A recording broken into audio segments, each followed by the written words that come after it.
Hi friends, welcome to Competitive Cracker. ഞാൻ ശ്രീകല.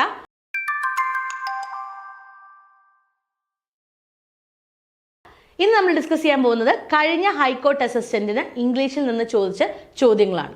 നമുക്കറിയാം notification ഒക്കെ വന്നു, ആപ്ലിക്കേഷൻ ടൈം സ്റ്റാർട്ട് ചെയ്യാൻ പോവാണ്. അപ്പോൾ ഇതിനെല്ലാത്തിനും മുൻപായിട്ട് നമ്മൾ പഠന സ്ട്രാറ്റജി തീരുമാനിക്കണം, എങ്ങനെ പഠിക്കണം എന്നുള്ളത്. അതിനാദ്യം ചെയ്യേണ്ട സ്റ്റെപ്പ് എന്താണ്? PYQ ഒന്ന് അനലൈസ് ചെയ്യുക. ഇതിനു മുമ്പ് കഴിഞ്ഞ പരീക്ഷകളുടെ ക്വസ്റ്റ്യൻ പേപ്പർ അനലൈസ് ചെയ്യുക. രണ്ട് പ്രധാനപ്പെട്ട കാര്യങ്ങളാണ് നമ്മൾ ഇതിൽ നിന്ന് മനസ്സിലാക്കേണ്ടത്. ഒന്ന്, എങ്ങനെ ഈ ഒരു വിഷയം പഠിക്കണം. 50 മാർക്കാണ് ഇംഗ്ലീഷിനുള്ളത്. മാർക്ക് ഡിസ്ട്രിബ്യൂഷനിൽ ഏറ്റവും കൂടുതൽ വെയിറ്റേജ് ഉള്ളൊരു സബ്ജക്റ്റാണ്. അപ്പോൾ ഇത് മാറ്റി നിർത്തുക എന്ന് പറയുന്ന പോസിബിൾ ആയിട്ടുള്ളൊരു കാര്യമല്ല. എന്നാൽ എങ്ങനെ പഠിക്കണം, എന്തെല്ലാം പഠന സ്ട്രാറ്റജി എടുക്കണം, ഏത് ഡെപ്ത് വരെ പഠിക്കണം. അതോടൊപ്പം തന്നെ മറ്റൊരു പ്രധാനപ്പെട്ട കാര്യം നിങ്ങൾക്ക് ഈ വീഡിയോ കഴിയുമ്പോൾ മനസ്സിലാവും, ഇത് പഠിച്ചാൽ കിട്ടുന്ന ഒരു ഭാഗമാണെന്നും നിങ്ങൾക്ക് മനസ്സിലാവും. അപ്പോൾ നമുക്ക് നേരെ നമ്മുടെ ക്വസ്റ്റ്യൻസിലോട്ട് പോവാം. First question, the plural version of magnum opus. Magnum opus എന്നുള്ള വേർഡ്, അതിൻ്റെ മീനിങ് നമുക്ക് ഫെമിലിയർ ആണ്, പക്ഷെ പലപ്പോഴും നമ്മൾ അതിൻ്റെ പ്ലൂറൽ വെർഷനെ കുറിച്ചൊന്നും ചിന്തിച്ചിട്ടില്ല, അല്ലേ? മാഗ്നം ഓപ്പസ് എന്താണ്, ആ ഒരു വാക്കിൻ്റെ അർത്ഥം എന്താണ്? ഒരു വ്യക്തിയുടെ മാസ്റ്റർ പീസ് അല്ലെങ്കിൽ ദ ബെസ്റ്റ് വർക്ക്, ആർട്ടാവാം, ലിറ്ററേച്ചർ ആവാം, വോട്ട് എവർ, എന്തിലാണെങ്കിലും അദ്ദേഹത്തിൻ്റെ അല്ലെങ്കിൽ ആ ഒരു വ്യക്തിയുടെ ബെസ്റ്റ് വർക്ക്, അതാണ് മാഗ്നം ഓപ്പസ് എന്ന് പറയുന്നത്. ഇതിൻ്റെ പ്ലൂറൽ ആണ് നമുക്ക് വേണ്ടത്. ഓപ്ഷൻസ് വായിക്കുമ്പോഴാണ് നമുക്ക് കൺഫ്യൂഷൻ വരിക. Option A magna opuses, option B magnum opera, option C magnums opus, option D magna opera. ഇതിൽ നല്ല ശതമാനം ഉദ്യോഗാർത്ഥികളും പറയും സി അല്ല എന്ന് ഉറപ്പിച്ച് പറയാൻ സാധിക്കും. എന്നാൽ ബാക്കി ഓപ്ഷനിലേക്ക് വരുമ്പോൾ അവിടെ നമ്മൾ മനസ്സിലാക്കേണ്ടത്, നമുക്ക് പ്രധാനമായിട്ടും കൺഫ്യൂഷൻ വരുന്ന രണ്ട് പാർട്ടിലാണ്. ഒന്ന് ബിയും ഡിയും. മാഗ്നം ഓപ്പറയാണോ മാഗ്ന ഓപ്പറയാണോ? ആദ്യം തന്നെ മനസ്സിലാക്കുക, അത് മാഗ്ന ഓപ്പറയാണ്. പ്ലൂറൽ എന്ന് പറയുന്നത് മാഗ്ന ഓപ്പറയാണ്. ഒരു പ്ലൂറൽ ഫോമും കൂടിയുണ്ട്, അല്ലെങ്കിൽ ഒരു പ്ലൂറൽ ഫോമും കൂടി നമുക്ക് പറയാൻ പറ്റും. അത് മാഗ്നം ഓപ്പസസ് ആണ്. ഇവിടെ കിടക്കുന്നത് എന്താ? മാഗ്ന ഓപ്പസസ് ആണ്. മാഗ്നം ഓപ്പസസ് ആണ്. അതുപോലെ തന്നെ മാഗ്ന ഓപ്പറ ആണ് നമ്മളുടെ ആൻസർ എന്ന് പറയുന്നത്. So answer is option D, magna opera. കണ്ടോ, സിമ്പിൾ ആയിട്ടുള്ളൊരു ക്വസ്റ്റ്യൻ ആണ്, പക്ഷെ ഓപ്ഷൻസിൽ നിന്ന് നൈസായിട്ട് കൺഫ്യൂസ് ചെയ്യിച്ചു. അടുത്ത ക്വസ്റ്റ്യൻ നമുക്ക് നോക്കാം. My wife went to dash last week to speak to our son's teacher. ഇത് ഏത് ഭാഗത്തു നിന്നുള്ള ക്വസ്റ്റ്യൻ ആണെന്ന് പലപ്പോഴും ഉദ്യോഗാർത്ഥികൾക്ക് മനസ്സിലാവാൻ കുറച്ച് സമയം എടുക്കും. നോക്കിക്കേ, my wife went to dash last week to speak to our son's teacher.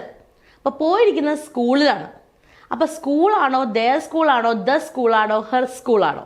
Her school അല്ല, നമ്മൾ കണ്ണും പൂട്ടി അങ്ങോട്ട് ഉറപ്പിക്കും, അല്ലേ? ദെയർ സ്കൂളാണോ? ഒരിക്കലും അല്ല, ദെയറിൻ്റെ ആവശ്യകത അവിടെ ഇല്ല. ഇനിയുള്ളത് സ്കൂളാണോ, ദ സ്കൂളാണോ? ഇപ്പം നിങ്ങൾക്ക് ടോപ്പിക് ഏകദേശം മനസ്സിലായിട്ടുണ്ടാവും. ഏത് ടോപ്പിക്കാണ്? ആർട്ടിക്കിൾസ് ആണ്, അല്ലേ? ആർട്ടിക്കിൾസ് പഠിക്കുമ്പോൾ നമ്മളവിടെ വളരെ പ്രധാനപ്പെട്ട ഒരു റൂള് പറയുന്നുണ്ട്. എന്താണ്? ഇൻസ്റ്റിറ്റ്യൂഷൻസിൻ്റെ കൂടെ, അതായത് സ്കൂൾ, കോളേജ്, ഹോസ്പിറ്റൽ, അങ്ങനെയുള്ള ഇൻസ്റ്റിറ്റ്യൂഷൻസിൻ്റെ കൂടെ നമുക്ക് എന്ത് വേണ്ട? ആർട്ടിക്കിൾസ് വേണ്ട എന്ന് നമ്മൾ കൃത്യമായിട്ട് പറയുന്നുണ്ട്. ആർട്ടിക്കിൾസ് വേണ്ട. എപ്പോഴുമല്ല, ആ ഒരു പെർട്ടിക്കുലർ, അതായത് നമ്മൾ എന്തിനാ ഹോസ്പിറ്റലിൽ പോകുന്നത്? ഡോക്ടറെ കാണാൻ, അല്ലേ? അല്ലെങ്കിൽ സ്കൂളിൽ പോകുന്നത് എന്തിനാ? പഠിക്കാൻ.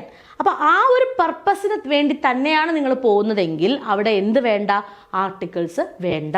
ഇപ്പോൾ ഫോർ എക്സാമ്പിൾ ഞാൻ പറയാണ്, ഐ വെന്റ് ടു ചർച്ച് എന്ന് ഞാൻ വെറുതെ പറയുകയാണ്, വേറെ ഒന്നും ഞാനവിടെ പറഞ്ഞിട്ടില്ല. അവിടെ ആർട്ടിക്കിൾ വേണ്ട, കാരണം ഞാൻ ചർച്ചിൽ പോകുന്നത് എന്തിനായിരിക്കും? പ്രാർത്ഥിക്കാനാണ്. അപ്പോൾ അവിടെ ആർട്ടിക്കിൾ വേണ്ട. ഇതേ സെന്റൻസ് ഞാനൊന്ന് നൈസായിട്ട് മാറ്റുവാണ്. I went to the church to see my uncle. എൻ്റെ അങ്കിളിനെ കാണാൻ വേണ്ടിയാണ് ഞാൻ ചർച്ചിൽ പോയത്, പ്രാർത്ഥിക്കാനാണോ? അല്ല. അപ്പൊ പർപ്പസ് വേറെയാണ്. അങ്ങനെ പർപ്പസ് വേറെ ആകുമ്പോൾ ഈ പറയുന്ന റൂളിന് എക്സെപ്ഷൻ വരും. അവിടെ നമ്മൾ ചർച്ചിൻ്റെ കൂടെ ദ എന്ന് പറയുന്ന ആർട്ടിക്കിൾ യൂസ് ചെയ്യണം. മനസ്സിലായോ? അതേപോലെ തന്നെയാണ് ഇവിടെ. നോക്കിക്കേ, സ്കൂളുണ്ട്, ദ സ്കൂളുണ്ട്. സാധാരണഗതിയിൽ, അതായത് സാധാരണ പേർപ്പസിനാണ് നിങ്ങൾ പോകുന്നതെങ്കിൽ തീർച്ചയായിട്ടും അവിടെ എന്ത് വേണ്ട? ആർട്ടിക്കിൾ വേണ്ട. പക്ഷെ ഇവിടെ വൈഫ് പോയത് എന്തിനാണ്? പഠിക്കാനാണോ? അല്ല, ടീച്ചറെ കാണാനാണ്, കുഞ്ഞിൻ്റെ ടീച്ചറെ കാണാനാണ്. അങ്ങനെ വരുമ്പം അവിടെ ആർട്ടിക്കിൾ എന്ത് വരണം?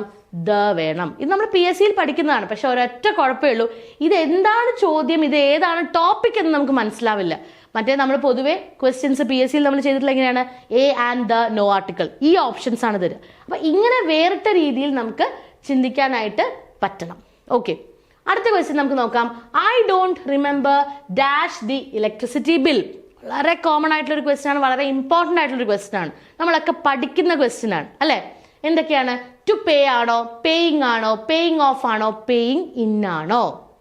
നോക്കൂ, ചില വാക്കുകളുണ്ട്, നമ്മൾ PSCയിലായാലും പഠിക്കുന്ന ക്വസ്റ്റ്യൻസ് ആണ്. എന്താണ്?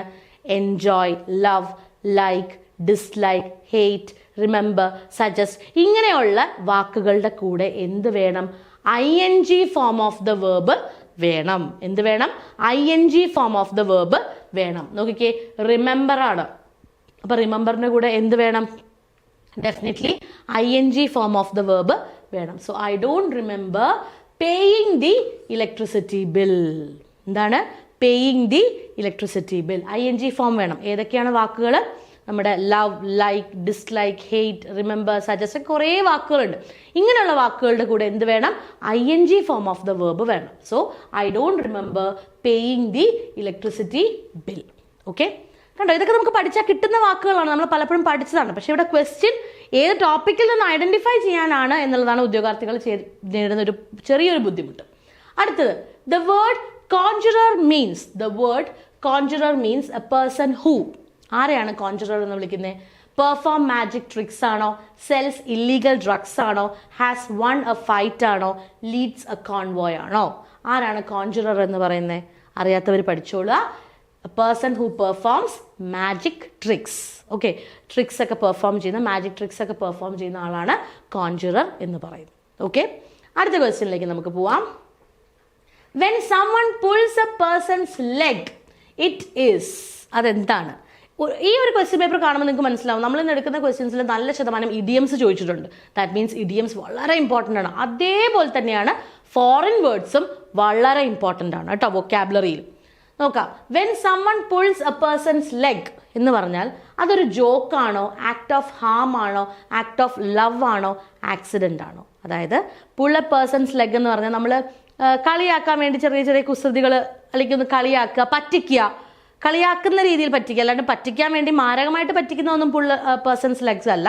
നമ്മൾ കളിപ്പിക്കാൻ വേണ്ടി പറ്റിക്കില്ലേ, അങ്ങനെയുള്ള പറ്റിക്കലൊക്കെ ഇത് എന്തിൽ വരും? പുൾ എ പേഴ്സൺസ് ലെഗ് ആണ്. ഓക്കെ, സോ എന്താ വരിക അവിടെ? Answer is option A, joke. Okay, ഇതേപോലെ തന്നെ മറ്റൊരു ഇഡിയം ഉണ്ട്, പുൾ എ ലോങ് ഫേസ്. അതെന്താ? അത് മുഖം വീർപ്പിച്ചിരിക്കുക എന്ന് പറയില്ലേ? അപ്പോൾ അതിനാണ് നമ്മൾ പുൾ എ ലോങ് ഫേസ് എന്ന് പറയുന്നത്.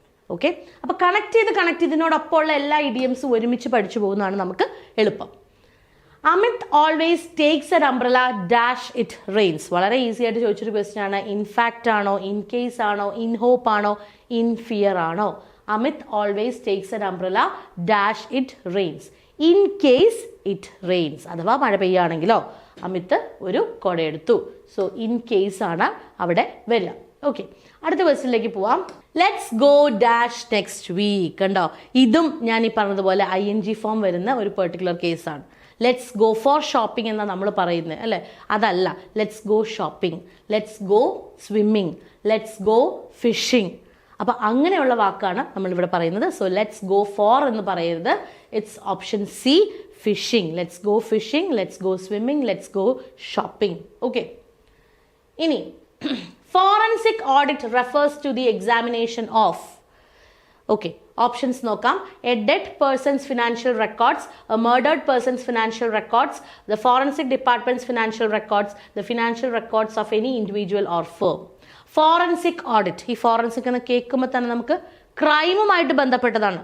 ക്രൈമുമായിട്ടാണ് ബന്ധപ്പെട്ടത്. It is not always related to murder or death അല്ലെ? മർഡറും ഡെത്തും അല്ല, ക്രൈമുമായി ബന്ധപ്പെട്ട ഒരു വാക്കാണ് ഫോറൻസിക്. ഫോറൻസിക് ഓഡിറ്റ് ആണ്. ഓഡിറ്റ് മീൻസ് റെക്കോർഡ്സ് ആണ് അവിടെ ഇവാലുവേറ്റ് ചെയ്യുന്നത്. ഒരു കമ്പനി അല്ലെങ്കിൽ ഒരു പേഴ്സണിന്റെ റെക്കോർഡ്സ് ആയിരിക്കും അല്ലെ? സ്വത്ത് വിവര കണക്ക്, ഫിനാൻഷ്യൽ ഓഡിറ്റ് അല്ലെ?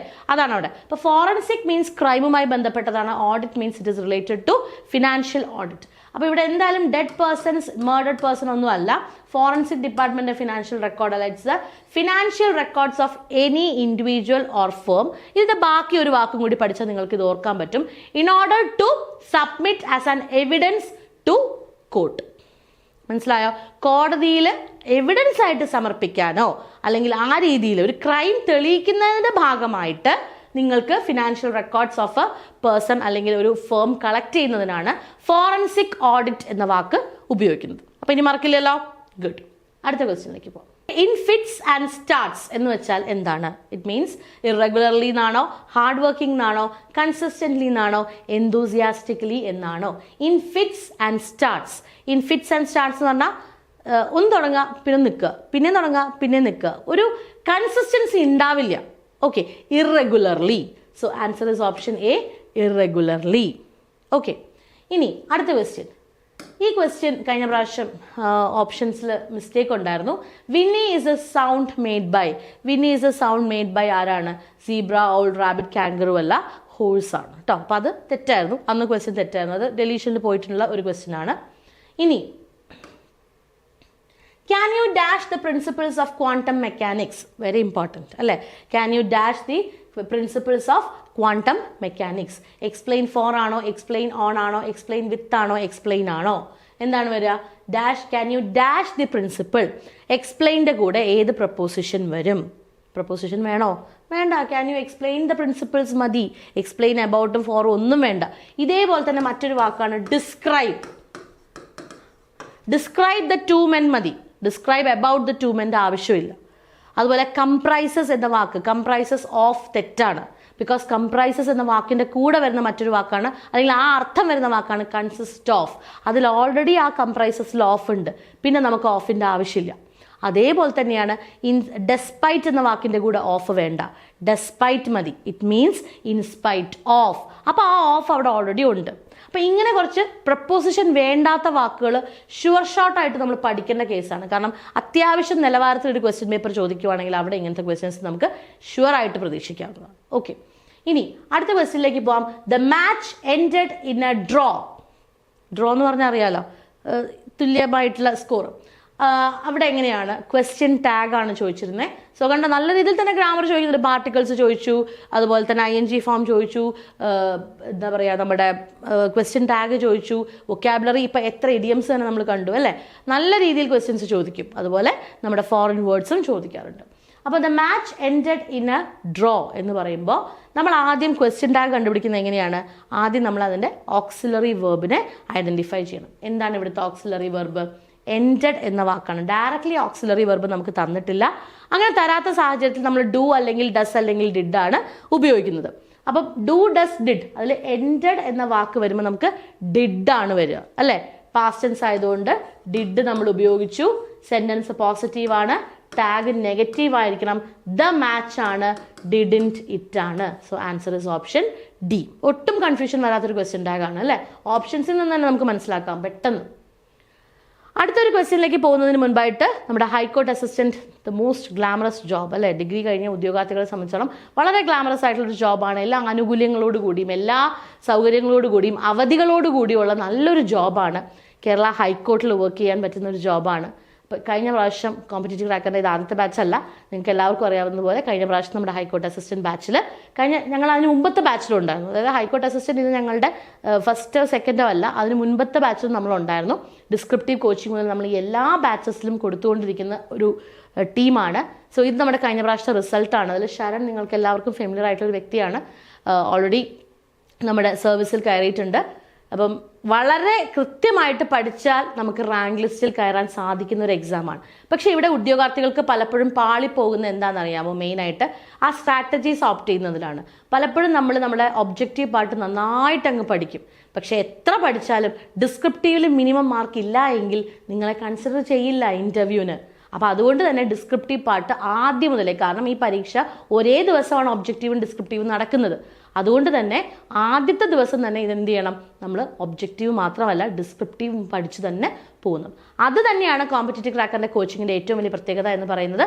നമ്മളുടെ ഡിസ്ക്രിപ്റ്റീവ് ട്രെയിനിങ്ങും നല്ല രീതിയിൽ തന്നെ ലൈവുകൾ മാത്രമല്ല നിങ്ങളുടെ റൈറ്റപ്സ് ഇവാലുവേറ്റ് ചെയ്തു തരുന്ന ഒരു സിസ്റ്റത്തോടു കൂടിയാണ് നമ്മൾ മുന്നോട്ട് പോകുന്നത്. അപ്പോൾ ഏറ്റവും ഇഫക്റ്റീവായിട്ട് നിങ്ങളുടെ റൈറ്റിംഗ് സ്കിൽസും അതുപോലെ തന്നെ നിങ്ങളുടെ ഇംഗ്ലീഷ് വൊക്കാബുലറി ആൻഡ് മറ്റുള്ള സബ്ജക്ട്സ് മാത്സും കറണ്ട് അഫയേഴ്സ് ആൻഡ് GK ഇതെല്ലാത്തിൻ്റെയും കൂടി ഒരു കംപ്ലീറ്റ് സിസ്റ്റമാറ്റിക് ആയിട്ടുള്ളൊരു കോച്ചിങ് ആണ് നമ്മൾ പ്രൊവൈഡ് ചെയ്യുന്നത്.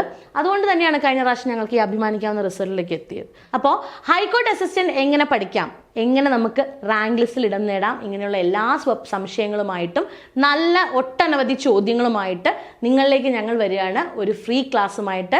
ഈ മാസം 5-ാം തീയതി, അതായത് ഏപ്രിൽ മാസം 5-ാം തീയതിയാണ് നമ്മുടെ ഫ്രീ ക്ലാസ്. അപ്പോൾ ഈ ക്ലാസ്സിലേക്ക് നിങ്ങൾക്ക് രജിസ്റ്റർ ചെയ്യാനുള്ള ലിങ്കും താഴെ കൊടുത്തിട്ടുണ്ട്. ക്ലിക്ക് ചെയ്ത് നിങ്ങളുടെ സീറ്റ് ഉറപ്പിക്കുക. തീർച്ചയായിട്ടും നിങ്ങൾക്ക് നല്ലൊരു സെഷനായിരിക്കും എന്നുള്ളത് ഉറപ്പാണ്. സോ മറക്കാതെ രജിസ്റ്റർ ചെയ്യുക കേട്ടോ. അടുത്ത ക്വസ്റ്റ്യനിലേക്ക് നമുക്ക് പോവാം. Select the most appropriate response to the head of the office who asks an employee who has come in late, do you know what time it is? Okay, അപ്പം ഇത് ആർക്ക് കൊടുക്കുന്ന റെസ്പോൺസ് ആണ്? ഒരു എംപ്ലോയിയോട് ചോദിക്കുകയാണ്. ആരാ ചോദിക്കുന്നത്? ഹെഡ് ഓഫ് ദി ഓഫീസ് ചോദിക്കുകയാണ്. ഇതെന്താ സമയം എത്രയായി? നമ്മളും കേട്ടിട്ടുണ്ടാവില്ലേ പലപ്പോഴും. അപ്പം ആ ചോദ്യത്തിന് ഉത്തരം എന്താ? 10 o'clock എന്നാണോ പറയുക? അല്ല, സമയം അറിയാനല്ല അദ്ദേഹം ചോദിച്ചത്, അല്ലെങ്കിൽ ആ പേഴ്സൺ ചോദിച്ചത്. എന്തിനാ? നമ്മൾ ലേറ്റ് ആയതുകൊണ്ട്. കൃത്യമായിട്ട് പറയുന്നുണ്ട് അല്ലേ, who has come in late ആയതുകൊണ്ടാണ് നമ്മളോട് ചോദിക്കുന്നത്. സോ ഇത് 10 മണിയായി മാഡം എന്ന് പറയുന്നത് തെറ്റാണോ? അല്ല, I am sorry, I am late ma'am അല്ലേ. അവിടെ യെസ് മാമും തെറ്റാണ്, 10 o'clock തെറ്റാണ്, 10 o'clock മാഡവും തെറ്റാണ്. Answer is option C, I am sorry, I am late ma'am. ആഹാ, കറക്റ്റാണ് അല്ലേ. അപ്പോൾ ആ ഒരു വളരെ സിമ്പിൾ ആയിട്ടുള്ളൊരു ക്വസ്റ്റ്യൻ ആണ്. പക്ഷേ ഇതൊന്നും നമ്മുടെ റെഗുലർ ഗ്രാമർ സ്റ്റഡീസിൽ അല്ലെങ്കിൽ റെഗുലർ പഠനത്തിലൊന്നും നമ്മൾ കൊണ്ടുപോകുന്നില്ലാത്തതാണ്. ഓക്കെ, അടുത്ത ക്വസ്റ്റ്യൻ നോക്കൂ. ടാൻറ്റാമൗണ്ട് എന്ന് വെച്ചാൽ എന്താണ്? ടാൻറ്റാമൗണ്ട് എന്ന വാക്കിൻ്റെ അർത്ഥം എന്താണ്? ഇക്വാലൻ്റ് ആണോ, അൺഈക്വൽ ആണോ, ഇൻസഫിഷ്യൻ്റ് ആണോ, കണ്ടംപ്ച്വസ് ആണോ? ഇതിനകത്ത് ഈക്വാലൻ്റെ മീനിങ് അറിയാം, അൺഈക്വലിൻ്റെ മീനിങ് അറിയാം, ഇൻസഫിഷ്യൻറ്റ് അറിയാം. അത് ഇൻസഫിഷ്യൻ്റ് എന്ന് പറഞ്ഞാൽ തികയാതെ വരിക. കണ്ടംപ്ച്വസ് എന്താണ്? കണ്ടംപ്റ്റ് എന്ന വാക്ക് എന്താണ്? പുച്ഛം അല്ലേ. സോ പുച്ഛത്തോടു കൂടി അല്ലെങ്കിൽ സ്കോൺഫുൾ എന്ന മറ്റൊരു വാക്കും കൂടിയുണ്ട്. അപ്പോൾ ഇവിടെ വരുന്നത് എന്താ? ടാൻറ്റമൗണ്ട് മീൻസ് ഇക്വാലൻ്റ് എന്നാണ് അർത്ഥം. ഓക്കെ, അറിയാത്തത് പഠിക്കുക. ഇപ്പം നമുക്കത് പറയാൻ പറ്റുന്ന നിർബന്ധമൊന്നുമില്ല, പക്ഷെ അറിയാത്തത് പഠിക്കുക, അത്രയേ ഉള്ളൂ. അടുത്തത്, to have sticky fingers means to have a tendency to dash. To have sticky fingers എന്ന് വെച്ചാൽ എന്താ? സ്റ്റിക്കി ഫിംഗേഴ്സ് ഉണ്ടാവുക, അത് മറ്റൊരു ഇഡിയമാണ് അല്ലേ. എന്താണ് സ്റ്റിക്കി ഫിംഗേഴ്സ് ഉണ്ടാവുക എന്ന് വെച്ചാൽ? സ്റ്റിക്കി ഫിംഗേഴ്സ് ഉണ്ടാവുക എന്ന് വെച്ചാൽ the person has a tendency to steal, മോഷ്ടിക്കാനുള്ള പ്രവണത ഉണ്ടാവുക. അതാണ് ടു ഹാവ് സ്റ്റിക്കി ഫിംഗേഴ്സ് എന്ന് പറയുന്നത്. മനസ്സിലായോ? അപ്പം അങ്ങനെയുള്ള ഒരു പേഴ്സണെ നമ്മൾ വിളിക്കുന്ന പേരെന്താ? മറ്റൊരു പേരെന്ത്? എന്താ അത്? ക്ലെപ്റ്റോമാനിയക് അല്ലേ, ക്ലെപ്റ്റോമാനിയക്. അപ്പം അവിടെയും സ്റ്റിക്കി ഫിംഗേഴ്സ് എന്ന് പറയുന്നതിൻ്റെ അർത്ഥം എന്താണ്? To have a tendency to steal. Okay, ഇനി അടുത്തത്, when a statement is impute, എന്താ അതിൻ്റെ അർത്ഥം? ഇറ്റ് ഈസ് കൺസിഡേർഡ് ഒതൻറ്റിക് എന്നാണോ? It accuse the force of law എന്നാണോ? ഇറ്റ്സ് വാലിഡിറ്റി ഈസ് ചലഞ്ച്ഡ് ആണോ? ഇറ്റ്സ് വാലിഡിറ്റി ഈസ് റെയിൻഫോഴ്സ്ഡ് ആണോ? When a statement is impute, എന്താ അതിൻ്റെ അർത്ഥം? സ്റ്റേറ്റ്മെൻ്റ് ആണ്. ഒന്ന് ആലോചിച്ച് നോക്കി, ഒരു സ്റ്റേറ്റ്മെൻറ്റ് ഇംപ്യൂട്ട് ചെയ്യുക എന്ന് പറഞ്ഞാൽ അതിൻ്റെ വാലിഡിറ്റിയെ ചലഞ്ച് ചെയ്യുകയാണ്. മനസ്സിലായി? അതിൻ്റെ ഓണസ്റ്റിനെ, അതിൻ്റെ എല്ലാ ഭാഗങ്ങളെയും ചലഞ്ച് ചെയ്യുന്നതിനാണ് നമ്മൾ പറയുന്നത്. So it's validity is challenged. It's validity is challenged. Answer option C ആണ്. അറിയില്ലെങ്കിൽ കുഴപ്പമില്ല, പഠിച്ചാൽ മതി. നമ്മൾ പഠിച്ചു തുടങ്ങിയിട്ടല്ലേ ഉള്ളൂ, ഇനിയും സമയമുണ്ട്. Underhand refers to something dash. Underhand refers to something dash. Underhand എന്തായിരിക്കും? ആ വാക്കിൽ തന്നെ ഉണ്ട്. എന്താണത്? Yes, something that is done secretly, രഹസ്യമായി ചെയ്യുന്ന കാര്യമാണ് അണ്ടർഹാൻഡ് എന്ന് പറയുന്നത് അല്ലേ. Underhand. Red hand, caught red hand എന്ന് പറഞ്ഞാൽ കൈയോടെ പിടികൂടുക അല്ലേ. സോ അണ്ടർഹാൻഡ് എന്ന് പറഞ്ഞാൽ something that is done secretly. Answer is option A, secret. Okay, അടുത്തത്, മാലഫൈഡ് ആക്ഷൻ ഈസ് ഡൺ. വീണ്ടും ഫോറിൻ വേർഡ്സ് അല്ലേ. ഗുഡ് ഫെയ്ത്ത് ആണോ, ഗുഡ് ടൈംസ് ആണോ, ബാഡ് ടൈം ആണോ, ബാഡ് ഫെയ്ത്ത് ആണോ? ബോണഫൈഡ് എന്നുള്ള വാക്ക് നിങ്ങൾ കേട്ടിട്ടുണ്ടാവും. നിങ്ങളുടെ റെക്കോർഡ് ഡിഗ്രിയിലൊക്കെ നിങ്ങൾ എഴുതിയ റെക്കോർഡിൽ it's a bona fide record of എന്ന് പറഞ്ഞ് നിങ്ങൾ കണ്ടിട്ടുണ്ടാവും. Bona fide means in good faith. In good faith. അതിൻ്റെ ഓപ്പോസിറ്റ് ആണ് മാലഫൈഡ് എന്ന പേര്. ഓപ്പോസിറ്റ് ആണ്.